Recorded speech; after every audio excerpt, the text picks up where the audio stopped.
Christopher Nolan's Odysseus is Oppenheimer.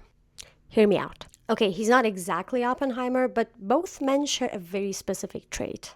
They're extremely smart and competent men with the ability to change the fate of nations, not really thinking about the consequences, at least not until it's too late. Oh, and they have a conscience. Hi, my name is Rehana Maktoufi. I'm a narrative strategist and a National Geographic explorer, here to help you communicate your expertise better. So I'm watching the movie and then suddenly I notice something. We see Odysseus and his men come out of the Trojan horse, walking towards the gate of Troy.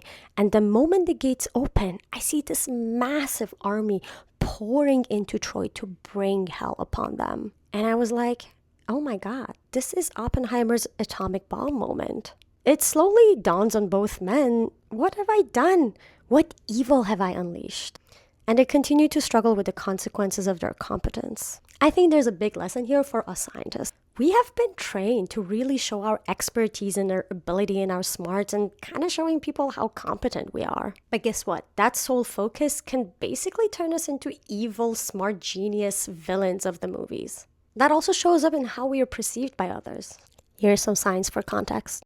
Okay, look at this chart. It basically shows how people stereotype other people with certain jobs. So it's not real like job competencies or anything, it's just people's stereotypes of them. And it shows how people think of someone with that job's level of competence and warmth.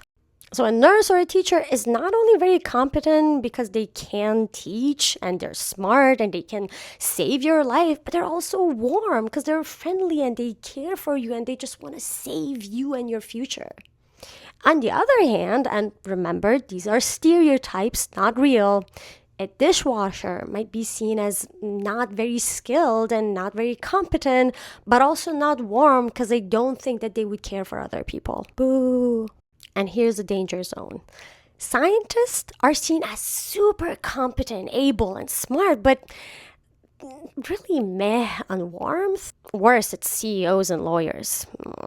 This is the realm of envy, where evil movie villains exist that have the ability to destroy worlds and things and really don't care about other people. Oppenheimer, like many scientists, falls here. Lots of competencies and not enough care, well, until it's too late.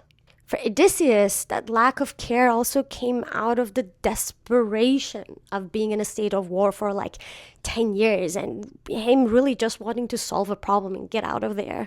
And sometimes we see those characters moving up in the chart towards warmth by actually showing that they have a conscience, feeling guilty, caring about other people, being vulnerable, remembering their values, showing integrity. And only then we can see a path to salvation for these characters.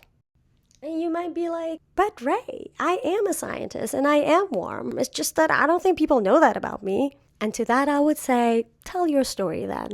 What was a moment that made you care about what you study? What is your origin story? What is a memory of something you did for your work that made you and your community feel joy and love and excitement? What helped us see Nolan's Odysseus and Oppenheimer have a conscience was that we listened to their stories. You can't be worse than them.